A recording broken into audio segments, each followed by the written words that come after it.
애플이 이제 올 가을에 인텔리전스라는 AI를 이제 네. 내놓잖아요. 맞아요. 이제 아이폰에 들어갈 텐데 어느 반도체 쓸 거냐. 근데 이제 구글 걸 쓴다고 논문이 공개가 된 거예요. 그 엔비디아 거 안 써도 학습할 수 있는 건가? 저도 그게 제일 네, 궁금했어요. 맞아요. 그래서 이제 사람들이 그날 깜짝 놀란 거예요. 네. 그래서 그날 이제 엔비디아 주가가 급락해 버렸어요. 엄청 떨어졌어요. 그리고 장중에 우리나라에서 하이닉스가 급락을 했어요. 맞아요. TPU란 칩이에요. 이름이 엔비디아보다 장점이 있어요. 전력이 덜 먹어요. 또 한 가지가 싸요. 시간당 $2 정도. 와. 그 엔비디아 칩은 한 개에 얼마죠? 3만 달러. 아 그렇죠. 너무 비싸요.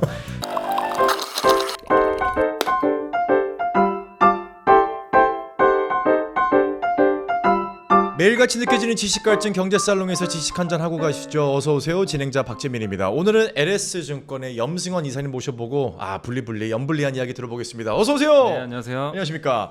자, 일단 지난주 얘기를 좀 안 할 수가 없어요. 지난주 한국 시간으로 금요일 새벽부터 미국 시장이 무너지기 시작하더니 우리나라 시장도 뭐 모든 지표에서 파란색이 뜰 정도로 굉장히 좀 무서운 하루였습니다. 네네네. 이거는 저희가 좀 어떻게 분석을 할 수 있을까요? 그러니까 이제 좀 말씀을 드리면 갑자기 이제 증시가 7월부터 안 좋은 건 사실이었죠. 그렇죠. 계속 좀 많이 흔들렸는데 네. 근데 그때 하락과 지금의 하락은 좀 달라요. 그래서 조금 더 경계감이 필요해요, 사실. 왜냐하면 경기 침체가 갑자기 나오기 시작을 한 거예요. 미국 지표가 좀 안 좋게 네, 나왔죠. 그러니까 그 전에는 뭐 경기 지표 좀 일부 안 좋아도 다른 지표가 또 많이 하고 견조했는데 이번에 나온 지표가 이제 주간 실업수당 청구 건수. 이제 여러분들이 만약에 그 자발적 사퇴 말고 회직 말고 이제 회사에서 만약에 뭐 이렇게 어떤 일 때문에 나가게 됐다면 네. 이제 그 실업수당 청구하잖아요. 청구하죠. 미국 같은 경우는 근데 해고도 워낙 많다 보니까 네. 그게 이제 늘어나면 어쨌든 고용이 안 좋은 건데 그렇죠. 생각보다 많이 늘어났어요. 네. 경기 침체를 가리키는 정도의 막 수치가 지금 거의 나오다 보니까 음. 시장이 이거 생각보다 좀 미국 경기가 안 좋나? 음. 이랬고 둔화되는 건 알고 있었는데 또 한 가지가 ISM 제조업 지수라고 있는데 이게 네. 뭐냐면 기업들 그 구매 담당 관리하는 분들 있죠. 설문조사 하는 거예요. 네, 뭐 네, 미국에 네. 있는 기업들 해가지고 야 너네 회사 지금 분위기 어떠냐? 뭐 이렇게 멘트 좀 해달라. 그리고 뭐 고용은 잘 되냐 회사 이제 이런 것들을 수치화하고 인터뷰까지 해요. 네, 네. 근데 그걸 봤더니 ISM 그 제조업 지수가 50 이상이면 경기가 좋고 네. 이하면은 이제 안 좋은 건데 네, 네. 물론 그 전에도 계속 50 이하 있어요. 근데 이번에 46까지 떨어진 거예요. 48, 9 왔다 갔다 하다가 네, 네, 갑자기 네. 밑으로 꺾였는데 네. 거기서 더 충격적인 건 그 안에 고용 항목이 있어요. 네. 그게 43까지 떨어졌어요.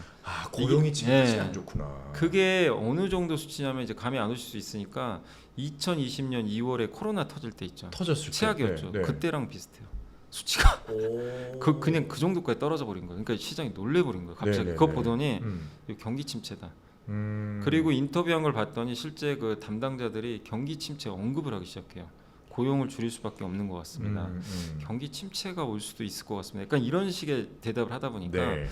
그 내용들이 다 공개될 거 아니에요. 이제 시장에서는 이제 깜짝 놀란 거죠. 네. 경기 침체는 아니었는데 우리가 생각하기로는. 그러니까 이제 신문 기사에 뭐라고 나오냐면 이제 미국에서도 어제 금리를 내렸어야 됐다. 그런 기사가 많이 떴죠. FOMC 늦었다. 그 전날 했으니까. 그렇죠. 무조건 7월에 내렸어야 됐다. 네, 이걸 딱 보니까 늦었다. 네. 그 얘기가 많이 나왔어요. 그러니까 결국엔 지금 시장은 그래서 지금 9월에 금리 인하 하잖아요. 네. 한 번이 아니라 그 빅스텝 한 번에 0.5로. 두 단계로 그냥 네, 낮추는 네. 그게 지금 확률이 갑자기 올라가기 시작했어요. 그렇죠. 그래서 이건 되게 안 좋은 거예요. 경기가 안정화되면서 금리를 낮추면 문제 없는데 네. 경기 침체로 낮췄을 때 항상 증시가 폭락했거든요. 근데 그거를 지금 미리 반영하는 그래서 저도 좀 걱정되는 게 저도 미국은 경기는 쉽지 않을 것 같은데 항상 생각을 하고 있었고 네. 다만 7, 8월은 쉰다고는 봤던 게 이제 너무 올라서 그런 거예요. 네, 사실은 네. 뭐 문제가 아니라 근데 지금은 갑자기 조건이 바뀌어버린 거죠.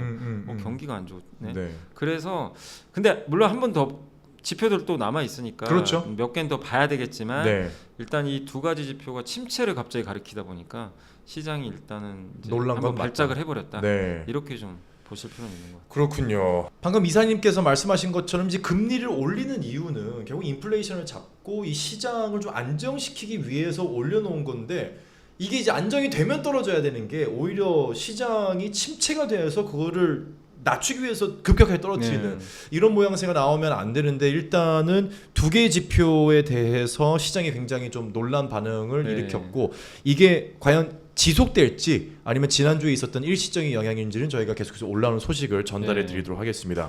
일단 가장 큰 변동이 있었던 곳은 아무래도 뭐 AI와 관련된 이 빅테크 7곳이죠. 이 맥니피선트 7이라고 하죠. M7 이 실적 발표가 본격화되면서 코스피까지 연동이 돼서 변동성이 굉장히 커지고 있는 것 같습니다. 이 개인 투자자분들은 사실 개미들이 이제 Magnificent 7 하면 그 무조건 다 들어간단 말이죠. 네. 그런데 이제 좀 야 이거 어떻게 해야 되는 거지?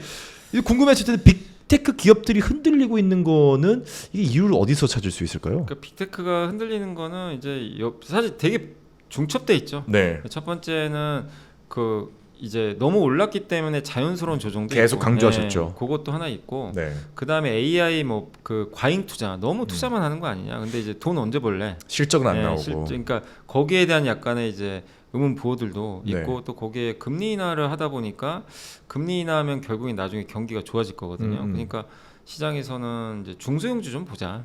약간 이런 이제 대형주보다 중소형주로 갈아타려는 자금의 흐름이 네, 좀 그런 바뀌었군요. 거. 그리고 또 한 가지가 이제 엔화가 갑자기 강해지니까 금리가 맞아요. 오르면서 네, 이제. 엔화를 팔고 원래 빅테크 사는 수요가 있었거든요. 네. 반대로 역류하는 음. 이제 그런 것들도 좀 같이 좀 맞물리다 보니까 그리고 또 어쨌든 미국의 빅테크를 이끈 건 반도체인데 중국 규제 계속 하고 있잖아요. 뭐 중국 규제 이슈 네. 이런 것들이 이제 사실 한 가지 이유는 사실 아니에요. 음. 근데 이런 것들이 중첩이 돼서 주가 빠질 때는 어쨌든 이유가 많아요, 사실. 그렇죠. 예, 하나는 아닙니다. 그래서 그런 것들이 이제 갑자기 맞물렸는데 사실 이런 내용들이 그 엔캐리, 그러니까 엔화가 갑자기 강한 것 말고는 사실 우리가 몰랐던 내용은 별로 없어요.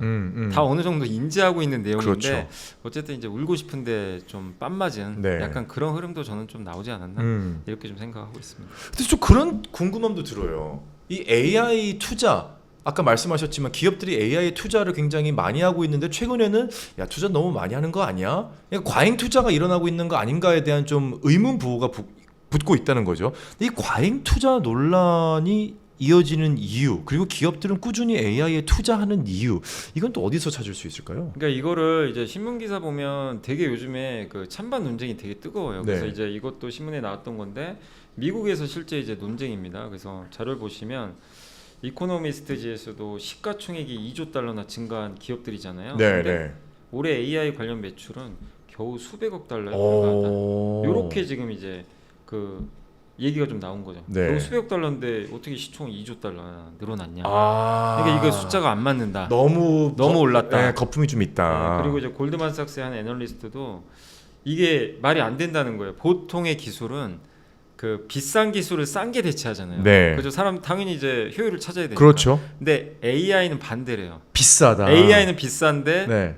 그 상대적으로 저렴한 인건 사람을 대체한다는 거예요. 이분 논리는. 근데 사실 AI도 근데 이거는 저는 좀 맞지 않는다고 생각하는 게 지금은 AI가 비싼데 몇 년 후엔 싸질 수도 있어요. 그렇죠. 전기차랑 네. 비슷한 거죠. 네, 근데 지금은 물론 맞는 얘기일 수도 있지만, 근데 이건 너무 좀 약간 너무 좀 앞당겨서 얘기한 것 같고. 네. 근데 어쨌든 이런 얘기도 좀 나오기 시작을 하고 거기에 AI를 통해서 비용을 줄여야 되는데 생산성을 올려야 되는데 그래봐야 10년간 5% 정도 향상밖에 안 된다. 네. 이런 것들도 세코이아 캐피탈도 6천억 달러 투자했는데 번 돈은 1,000억 달러다.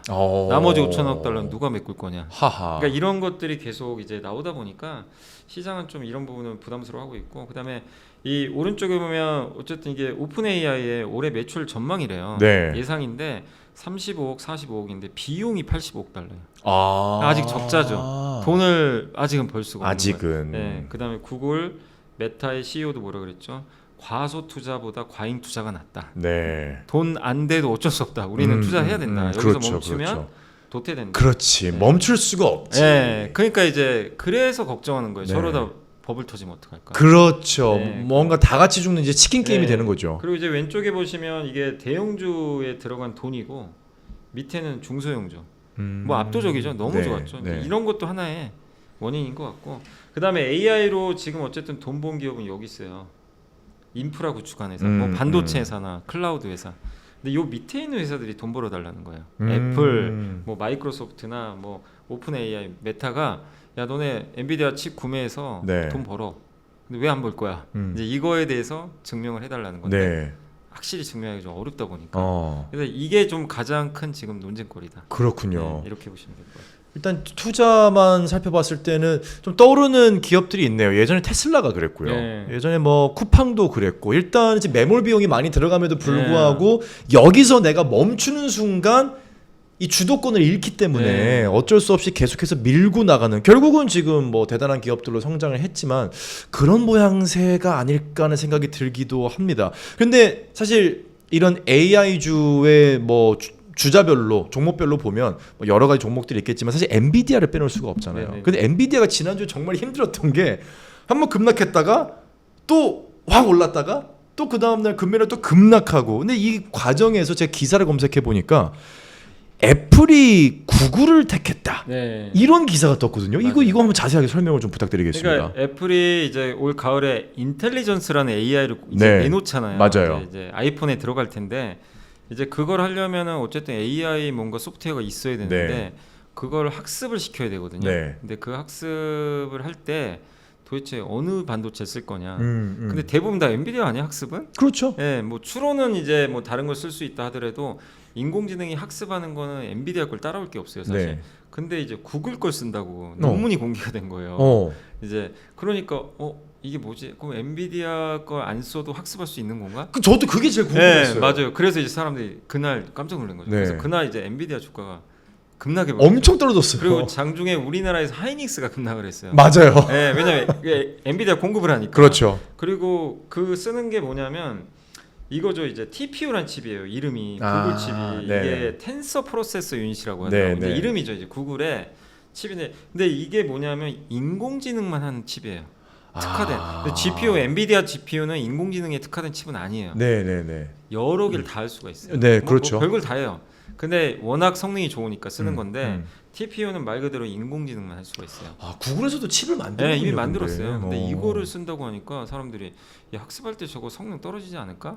이랬는데 이제 쓰는 이유는 뭐냐면 이걸 쓰면 이게 TPU의 방식이래요. 네. 저도 이게 행렬곡셈이라고 하는데 네네. 하도 이게 우리 뭐 고등학교 때 배웠나요? 행렬곡셈 배웠는지 제 기억이 안 나는데. 고등학교 때 배웠던 것 같긴 해요. 네. 근데 어쨌든 이게 뭐냐면 5, 6, 7, 8, 9 값이 있잖아요. 네네. 이렇게 이 값들을 이쪽에 넣어주면 보통은 이제 CPU는 얘가 혼자 알아서 순차적으로 계산하고 답을 주고 네. 그리고 밑으로 가서 또 답 주고 그러니까 되게 느려요. 하나 계산 답을 이렇게 주고 그 다음에 GPU는 뭐냐면은 요게 이 많은 얘네들 있죠. 네. 얘네들이 다 동시에 계산을 해요. 아 그죠? 한 번에 병렬식으로 다. 연결돼서. 근데 행렬은 뭐냐면 여기서부터 이쪽으로 가면서 계산하더라고요. 오. 요렇게. 네네. 그래서 여기서 이제 값이 나오죠. 네. 이거라고 하는데 근데 이런 칩이 어쨌든 인공지능에 되게 유리하다고는 하더라고요. 그렇군요. 근데 이렇게 TPU를 쓰면 좋은 게 엔비디아보다 장점이 있어요. 성능은 좀 떨어지는데 명확한 장점은 전력이 덜 먹어요.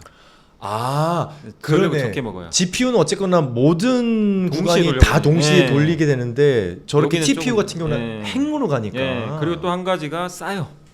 어쨌든 싸요 가격이. 네네네. 그래서 이게 시간당 $2 정도 든대요. 와. 시간당 $2 오. 정도니까 그러니까 하루면 한 $24 되겠죠. 네네. 예. 근데 그 엔비디아 칩은 한 개에 얼마죠? $30,000. 아 그렇죠. 너무 비싸요. 1년으로 따지면 제가 계산해 보니까 구글 TPU 쓰잖아요. 네. 1년으로 제가 한번 계산을 해봤거든요. 그러니까 $1,000 좀 넘어요. $1,700가 나올 거예요. 그럼 우리나라 돈으로 한 200만 원 후반 그렇죠. 되겠죠. 200~300 될 텐데, 그러니까 너무나 가격이 1년만 쓴다면 네네. 3년을 쓴다고 해도 어쨌든 엔비디아보다는 싸다고 이렇게 그렇죠. 인식이 될 수밖에 없죠. 네. 그래서 애플은 제가 봤을 때 엔비디아 성능이 좋은 건 아는데 아마 구글 TPU만 써도 자기네는 너무 그렇게까지 막 마이크로소프트나 메타가 하는 것처럼 정말 초고 성능의 그런 AI 서비스를 내놓는 것보다는 그런 우리는 것보다는 네. 그냥 아이패드, 아이폰, 범용으로 iOS, 사용할 수 있는 이런데 네. 적합한 그런 애플 인텔리전스 하면 된다. 적당한 그러니까 굳이 수준에. 너무 초고 성능 그 엔비디아 거서 돈 낭비하기 싫다. 네네. 그래서 구글께 우리한테 더 적합하다. 야. 그래서 이거 가지고 너무 우려할 필요는 저는 없다고 봐요. 근데 만약에 제일 걱정되는 거는 다른 회사가 다 따라하면 그렇죠. 그건 좀 엔비디아한테 타격인데 음. 어쨌든 지금 메타나 이런 마이크로소프트나 챗GPT, 그러니까 오픈 AI가 추구하는 방식이 애플과 또 다르거든요. 네. 그래서 그들이 엔비디아 거 안 쓸 가능성은 저는 좀 높진 않다. 그리고 그렇죠. 시장도 알고 있어요. 언젠간 엔비디아는 점유율이 50%가 떨어져요. 어쩔 수 없어요. 그건. 네, 네. 지금 98이거든요. 그렇죠. 네, 너무 압도적이에요. 다 써요 다. 네. 네, 근데 결국은 떨어져요. 네, 몇 년 지나면 떨어지는데 떨어져도 유진되는 게 시장이 그만큼 더 커져요. 점유율은 떨어져도. 그렇지. 점유율은 떨어져도 이 접시 자체가 커져버리는 거죠. 커져버리니까. 파이가. 그래서 근데 어쨌든 주가가 이렇게 안 좋을 때는 이런 것들도 어쨌든 안 좋은 걸 더 확대해서 네. 하니까 그래서 좀 되게 많이 빠졌다 이렇게 보시면 될 것 같아요. 약간 그런 느낌이네요. 엔비디아는. 저희 사실 기존에 나와 있는 이런 공산품들 다 뒤집어 까면 다 메이드 인 차이나잖아요. 네 맞아요. 약간 그런 느낌으로 거의 독점 느낌이 좀 있는데 메이드 인 엔비디아 이런 느낌이 있는데 그리고 맞아요. 여기 제가 가져왔네요. 네네. 그러니까 이제 가격 TPU가 시간당 2달러로 그랬잖아요. 네, 여기 시간당 써왔네요. 1,728달러. 네. 와. 그러니까 싸긴 싸죠, 사실. 그러니까 엔비디아가 4만 달러니까 네. 이것도 심지어는 사재 계약했을 때 여기서 2배 간 적도 있다고 그러더라고요. 네, 그러니까 네. 너무 비쌌던 거죠. 그래서 결론은 뭐냐면 시장이 뭘 우려하냐면 한마디로 이거예요. 많은 기업들이 자기가 칩을 만들겠대요. 만드는데 옛날엔 트랙에 엔비디아 혼자 달렸잖아요. 네. 지금 뒤에 갑자기 구글이 따라오기 시작. 이제 갑자기 경쟁자가 한 명 보여요. 한 명도 없었어요. 네. 그러니까 이거 저 뒤에 또 누구 따라오면 어떡하지? 이제 이거죠. 그렇군요. 예, 그래서 근데 언젠가는 이 육상이란 게 그렇죠. 혼자 뛸 수는 없어요. 그렇죠. 누군가 따라오게 돼 있는데 그거를 시장은 좀 일단 이번엔 예민하게 반응한 거 아닌가 이렇게 생각하고 있습니다. 저거는 어떻게 해석을 하면 될까요? 이 엔비디아는 지금 칩 하나의 가격이고 예. TPU는 이제 시간당 가격이잖아요. 예. 저거는 어떻게 비교를 하면 되는 건가요? 뭐 TPU는 지금 대여를 그러니까 하는 이제 건가? TPU는 이게 뭐냐면 클라우드를 빌렸어요. 클라우드를. 클라우드 형태예요. 네. 그래서 엔비디아 칩을 우리가 물리적으로 하나 사는 것과 예. TPU의 클라우드 서비스를 이용하는 거. 예. 그럼 결국은 어쨌거나 사용 서비스는 똑같은 건데. 그러니까 이제 그거죠. 이제 메타나 이런 회사들은 엔비디아 칩을 다 구매를 해가지고 네네네. 대량으로 데이터 센터 막 깔고 있잖아요. 그렇죠. 거기에 들어가는 비용이 만만치 않죠. 근데 그걸 하려면 그렇게 할 수밖에 없고, 근데 구글은 이미 데이터 센터도 있는 데다가 클라우드를 아예 줘버리는 거예요. 클라우드에 연동된 그 TPU가 네네네. 같이 들어가 있는데 그거를 어떻게 보면 시간을 빌려버리는 거죠. 야, 그렇게 따지면 엔비디아는 저기다가 전력 양까지 또 추가가 될 거 아니에요. 그죠. 그러니까 이제 그러면- 물론 이게 TPU를 몇 개 쓸지 몰라요. 그렇죠, 네, 그렇죠. 그거는 또 가격이 다를 수 있겠지만, 근데 이제 애플 입장에서 이게 훨씬 싸다고 지금. 와, 가격이 훨씬 네, 싸겠네요. 그러니까 우리 이제 구독 모델 느낌이죠. 네네네네. 난 이 정도 돈 한 달에 얼마 구독료를 내겠네. 내고. 그러니까 와. 애플도 머리를 잘 쓴 게 야 우리가 엔비디아 사가지고 이거 우리가 직접 구축하면 너무 돈 많이 든다. 그치. 그런다고 뭐 우리가 AI에서 갑자기 선두주자가 되기도 좀 늦었잖아요. 네네네. 그러니까 이걸 선택한 게 아닌가. 좀 효율을 선택한 것 같아요. 우리한테 맞는 걸로 가자. 네. 칩을 직접 사서 데이터 센터를 구축을 할 거냐 애플이, 아니면 이미 구축이 되어 있는 구글의 서비스를 약간 외주 주듯이 네. 이렇게 사용할 거냐. 근데 애플은 이번에 실적 발표 때 뭐라고 했냐, 둘 다 병용하겠다고는 했어요. 그게 제일 합리적이긴 그러니까 하네요. 이렇게 하이브리드 형태로 이렇게 클라우드 차용해서 하기도 하고 직접적으로 구축도 하고, 그렇게 두 개를 병용해서 한다고 했기 때문에 그 중에 일환이 이제 이런 거 아닌가. 네. 그래서 엔비디아 거 쓸 수도 있어요. No, 근데 네네네. 그거는 밝혀지진 않았어요. 쓸지 그렇군요. 안 쓸지는. 네. 그것까지는. 야, 이렇게 되면 엔비디아의 소위 말해서 몰빵하고 있는 저의 입장으로서는 근데 이거는 엔비디아 투자하시는 분들 누구나 알고 있는 내용이에요. 네. 언젠가는 그렇죠. 고점은 깨진다. 언젠가는. 네, 근데 그게 애플이 이걸 하다 보니까 좀 이거 빨리 오면 어떡하지? 이제 그래서 좀 그런 거 아닌가? 그런 좀 생각이 들어요. 이 애플이 아무래도 선두주자다 보니까 결국은 엔비디아를 대신할 주문형 반도체의 시대가, 그러니까 엔비디아를 대체하는 업체들이 속속 애플의 이 선택으로 인해 가속화될 수도 있겠다. 뭐 이런 건 사실 누구나 다 걱정하고 있고 예상도 하는 근데 부분이네요. 이미 이전부터도 만들고 있었어요. 자체칩 하겠다. 오픈 AI 그 샘 알트만도 한국 와서 그랬잖아요. 만들어야 된다. 만들어야 된다. 엔비디아 너무 비싸다. 그치. 근데 그리고도 엔비디아는 엄청 올랐어요. 사실. 맞아요. 왜 대체할 수가 없거든요. 근데 음. 언젠간 대체는 해요. 근데 그 대체가 올해하고 내년에 급격히 이루어지기는 어려워요. 네. 이게 스케줄상 보면. 근데 이제 26년, 7년으로 갈수록은 대체하는 속도는 좀 빨라질 수 있겠죠. 그렇죠. 그러니까 그런 것들을, 근데 주가 안 좋을 때는 그런 걸 또 악재를 또 먼저 또 반영하는 맞아요. 분들도 있어요. 네. 그래서 지금 그런 노이즈가 좀 일부 꼈다라고 생각하시면 될 것 같습니다. 대체는 되겠지만 그러니까 상대적인 비율의 대체는 되겠지만 절대적인 파이는 오히려 더 커질 수 있다. 이런 건 아마 저희가 좀 맞아요. 지켜봐야 되는 부분인 것 같고요. 엔화 강세가 또 빅테크의 매도를 좀 이렇게 부추기고 있다, 연관이 있다 이렇게 말씀하시는데 여기서 나오는 엔캐리 트레이드 이거는 뭔가요? 네, 그러니까 엔캐리 트레이드는 뭐냐면 제가 이제 엔캐리만 먼저 설명드리면 요걸 이해하시면 돼요. 네. 보통 왓다나베 부인이라는 표현을 많이 해요. 뭐냐 일본에 좀 돈 많은 그런 이제 뭐 아주머니 분들을 이제 네. 이제 지칭하겠죠. 왓다나베 부인이니까. 근데 그러니까 일본에서 유행을 했던 게 뭐냐면 일본이 금리가 너무 낮잖아요. 일본에 뭘 은행에 돈 넣는다고 이자 나오겠어요. 안 나오죠. 근데 빌리는 것도 싸겠죠. 아 그렇죠. 그래서 일본에는 또 현금 부자도 많아요.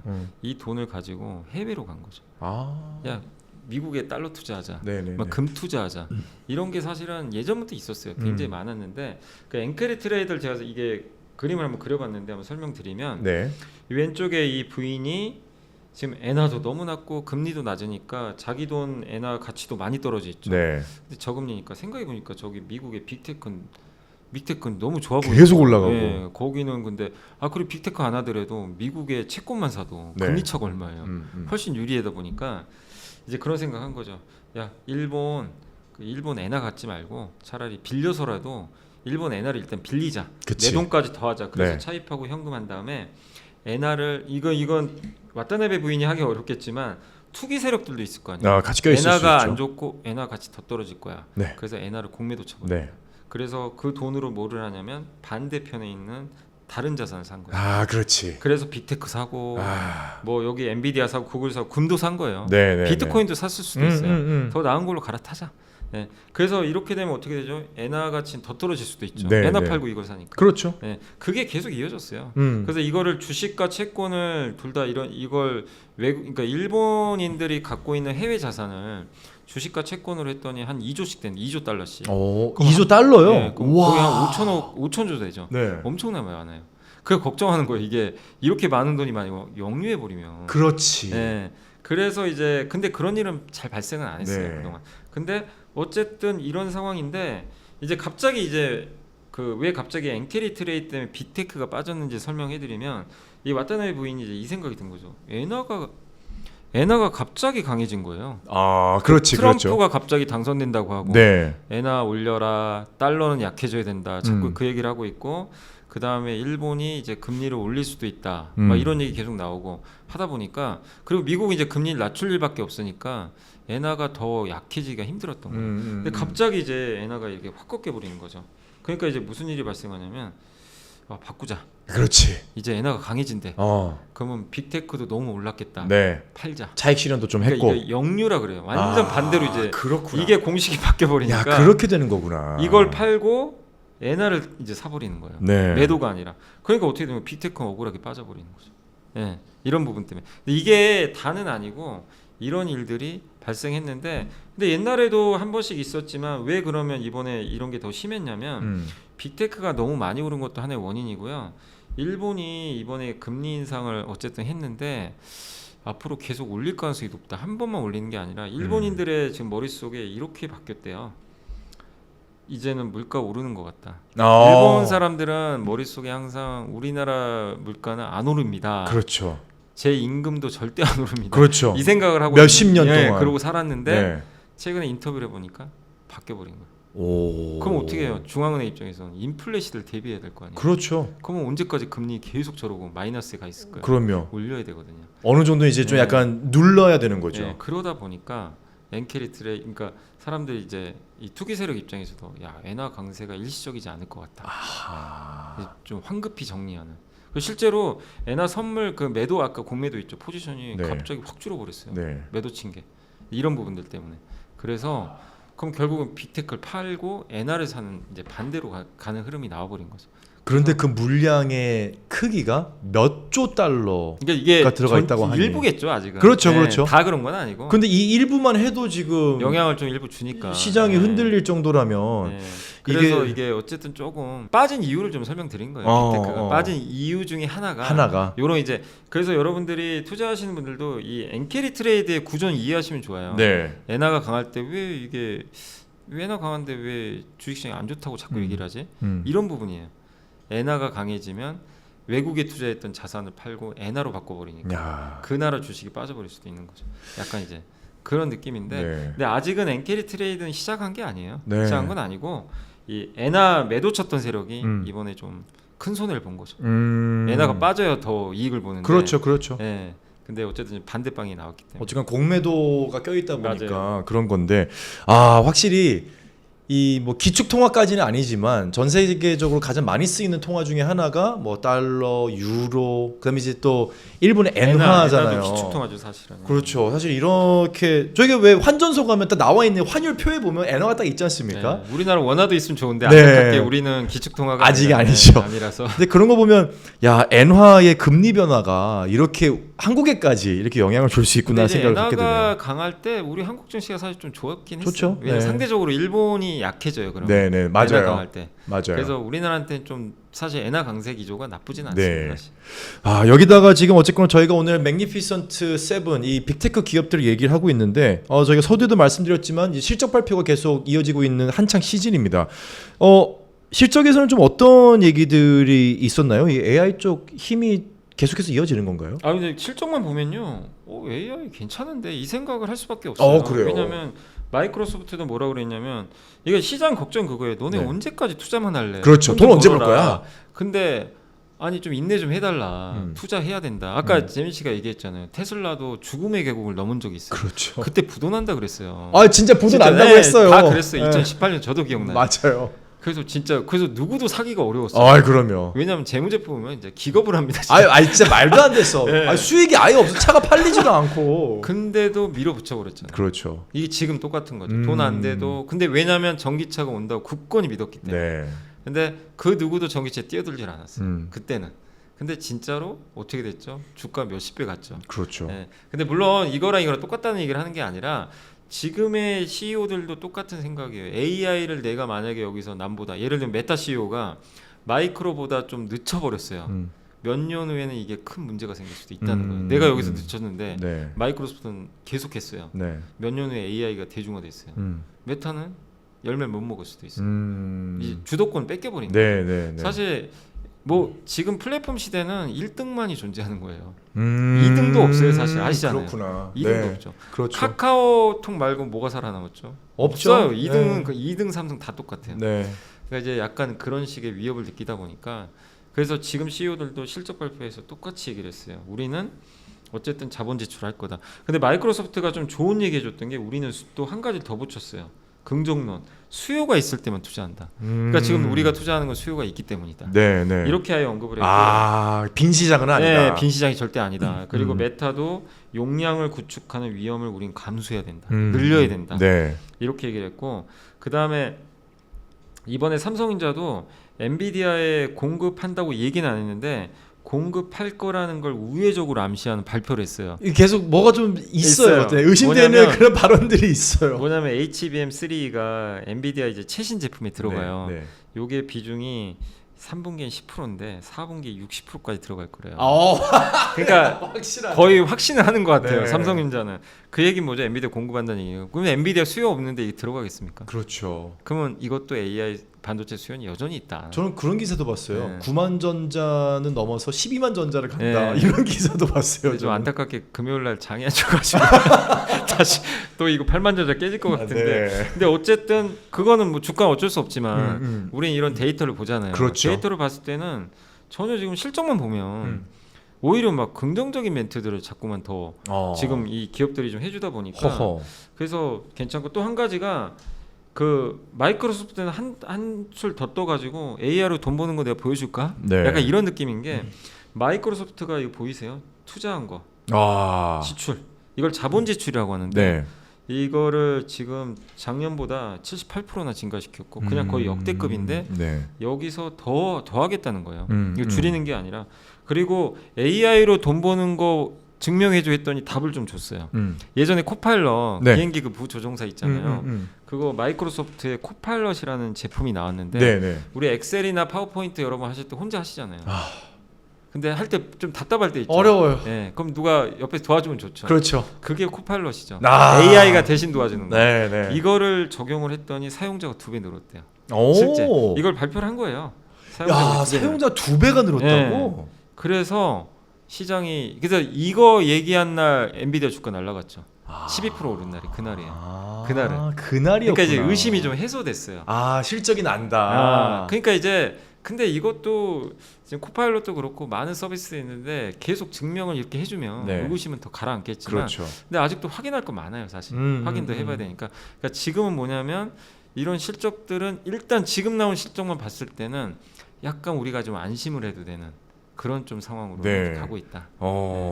이 참 코파일럿 저도 이제 뭐 MS 관련된 프로그램들 쓰다 보면 이제 짤막짤막하게 써보게 되는데 네. 상당히 이제는 우리가 일상생활에서 쓸 수 있구나 이런 생각이 좀 들더라고요. 맞아요. 근데 이 빅테크 기업들의 실적 발표가 한국 시장에는 지금 영향이 아직까지는 좀 미비한 건가요? 아니면 이제 반영이 좀 된 건가요? 영향을 당연히 긍정적으로 준다고 봐야 돼요. 왜냐하면 대부분 반도체 투자를 계속하겠다는 거니까. 네네네. 근데 그걸 줄이면 우리도 당연히 안 좋죠. 그렇군요. 그리고 또 한 가지가 그때 요 표를 보시면 그 애플이 구글 거 쓴다 그래서 한번 하이닉스가 폭락한 날이 있어요. 맞아요. 근데 그때 얘기가 좀 나왔던 게 HBM 안 들어가나? 혹시 구글 TPU는 안 쓰면 어떡하지? 그렇죠. 왜냐 엔비디아에는 HBM이라는 그 이제 고대역폭 메모리가 많이 들어가잖아요. 네네. 근데 이게 엔비디아 건데 이번에 새로 나오는 게 B100인데 네. 여기에 HBM3 8단짜리거든요. 이게 192기가 들어가요. 음. 근데 여기에 지금 아직 삼성은 못 들어갔어요. 지금 네. 테스트 중인데 테스트 아마 중이죠. 들어갈 것 같긴 네. 하죠. 근데 이게 구글의 TPU라고 하더라고요. 이 칩이. 요건데 요게 가속기인데 여기에는 이거 혹시 HBM 안 들어가면 어떡하지 했는데 아닙니다. 들어갑니다. 들어가요. 네, 같이 들어가요. 들어가겠지. 근데 물론 지금 나온 건 여기까지니까 네. 성능이 좀 떨어져요. 근데 이번에 나오는 그 구글 TPU 버전 6은요. HBM3E가 똑같이 들어가고 밑에 190기가예요. 거의 똑같죠. 엔비디아 최고 성능하고. 그러네요. 그러니까 여기서는 이제 우리 입장에서 그거죠. 구글 거 써도 상관없는데 우리는 약간 이 느낌이에요. 그치. 그러니까 이제 한국 반도체는 요 부분에 있어서 엔비디아는 조금 요게 불편하지만 우리 삼성과 하이닉스가 특히 삼성은 좋죠.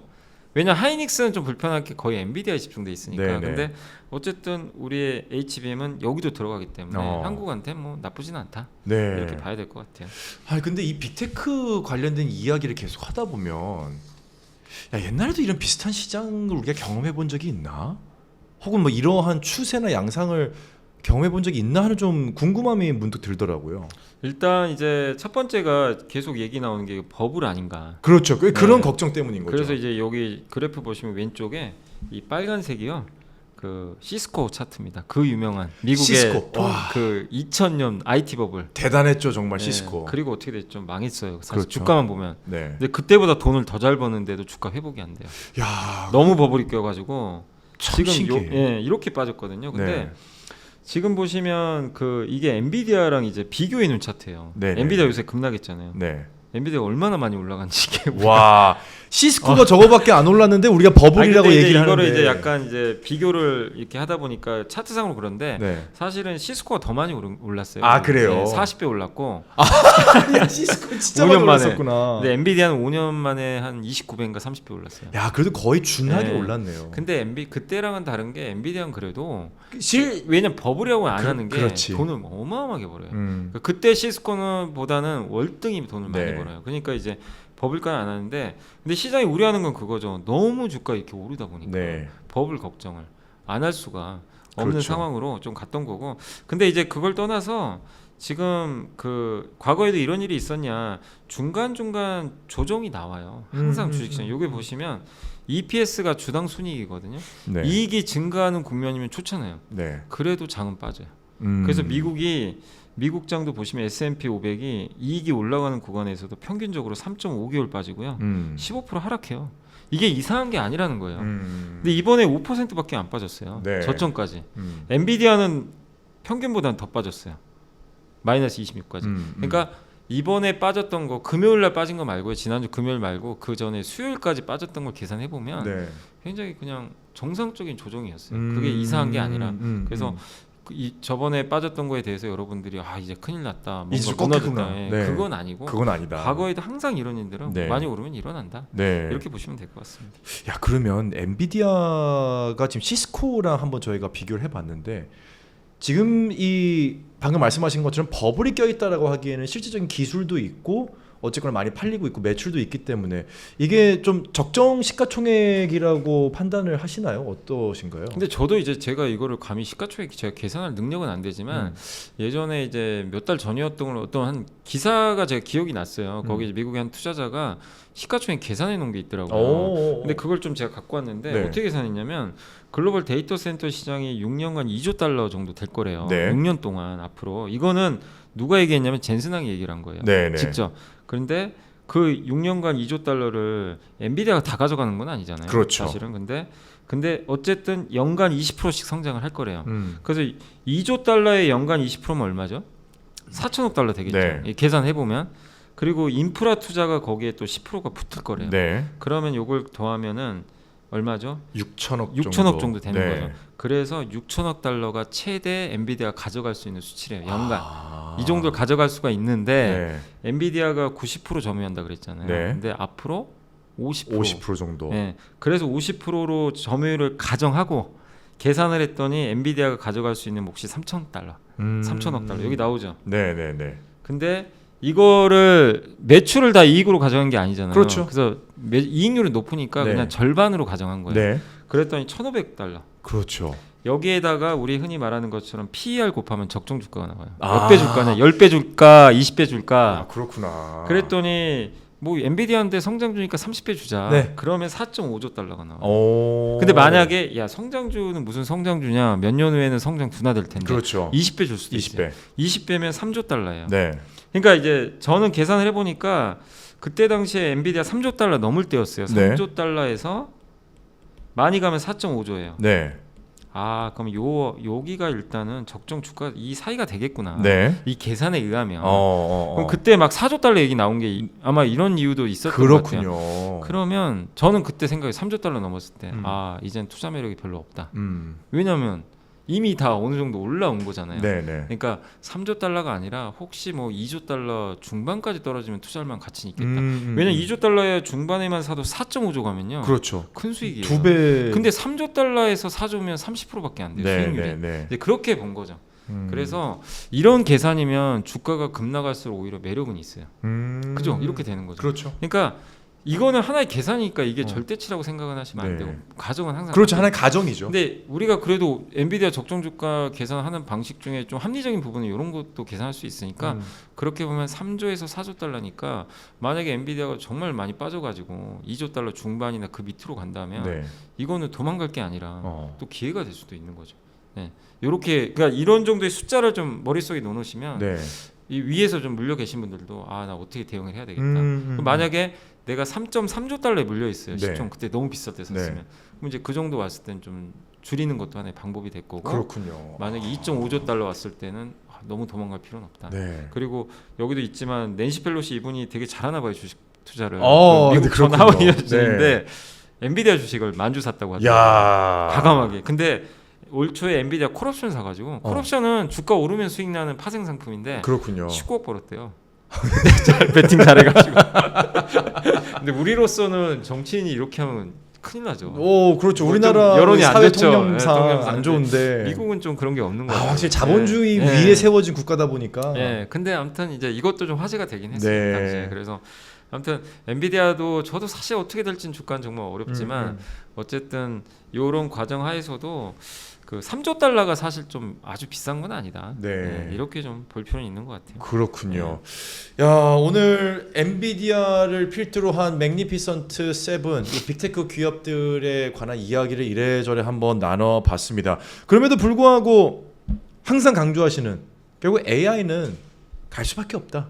네, 그건 맞는데 이제 마지막으로 이제 주의해야 될 이 그림 보면 딱 명확한 게 네네네. 메타버스는 사실상 지금 그냥 사실대로 얘기하면 좀 거의 누가 봐도 지금 아무도 관심이 없죠. 없어졌죠. 네, 거의. 3년 전에 얼마나 뜨거웠습니까? 네. 근데 메타버스 그때 어땠죠? 투자 막 하고 엄청났었죠. 오히려 오죽하면 페이스북이 이름까지 메타로 바꿨겠어요. 맞아요. 주커버그는 메타버스 많이 빠져가지고. 맞아요. 근데 지금 메타버스는 사실상 거의 그 아무도 지금 활용을 안 하려고 네. 하고 있고 이제 완전히 잊혀졌죠. 언젠가 할 수 있겠지만 그 이유는 뭐죠? 사람들이 안 써버렸죠. 메타버스를 사람들이 안 써요. 그 당시에는 코로나 때문에 사실 집에만 있다 네. 보니까 그 기억나는 게 제가 그 공공기관도 그렇고 은행들이 메타버스 관 만들어가지고 기억나세요? 네네네. 뭐라 그래서 그럼요. 거기서 막 그 비대면 계좌도 막 특이해. 맞아요. 제 기억이 그랬던 것 같아요. 네. 그 사람들이 막 자기 캐릭터 만들어서 근데 찾아가고. 안 해요. 음. 하다 말아버렸어요. 그러니까 수요가 안 붙으면 어떻게 된다? AI도 똑같아요. 그렇죠. 결국엔 이 전기차도 마찬가지죠. 여기서 그 캐즘이라 그러죠. 네, 캐즘. 예, 여기서 일로 넘어가잖아요. 요 캐즘 이 사람들이 일로 뛰어 넘어가야 되는데 지금 캐즘이 생겼어. 이 사람들 안 넘어가요 지금. 지금이 딱 캐즘이죠. 예. 네. 그러니까 이 휘발유 타는 사람들이 일로 가야 되는데 지금 못 타죠. 중간에 캐즘이 있으니까 휘발유 타는 사람 여기 안 넘어가려고 해 네, 나는. 하이브리드 사죠. 네, 차라리 네, 네. 하이브리드 타고 가자. 맞아요. 그러니까 전기차가 안 팔려요. 그러니까 어떻게 됐죠? 2차 전지가 수요가 안 따라오니까 폭락을. AI도 똑같아요. 이제 AI도 한 1년은 남아 있어요. 네. 내년이 그래서 저는 정말 중요하다. 내년에 수요가 붙는 모습을 더 명확히 보여주지 않으면 더 공포심이 있을 수밖에. 수요 안 붙는데 이거 그쵸. 어떻게 투자는 해놓고. 네. 그래서 AI에 대해서는 저는 굉장히 낙관론이지만 그러나 내년에 반드시 우리가 확인할 건 기업들이 돈을 벌어야 됩니다. 엔비디아만 벌면 안 돼요. 네네네. AI를 통해서 돈 버는 기업이 많이 나와줘야 돼요. 그게 이제 1년 정도의 시간은 지금 남아 있다. 네. 그걸 검증하는 게 이제 필요하다. 아. 네, 그게 좀 우리가 주의할 점 아닌가 네. 이렇게 생각을 하고 있습니다. 저처럼 지금 엔비디아에 몰빵하신 분들 힘내시고요. 힘내시고요. 네, 뭐 좋은 일이 네. 있지 않겠습니까? 어쨌거나 중요한 거는 투자는 우리의 판단이기 때문에 공부를 많이 하고 경제살롱을 계속해서 끝까지 함께해 주셔야 된다는 겁니다. 자, LS증권의 연벌리 염승환 이사님과는 여기서 인사 나누고요. 저희는 다음 주에 다시 더 멋진 이야기, 더 심도 있는 분석으로 찾아뵙도록 하겠습니다. 이사님 감사합니다. 네, 감사합니다.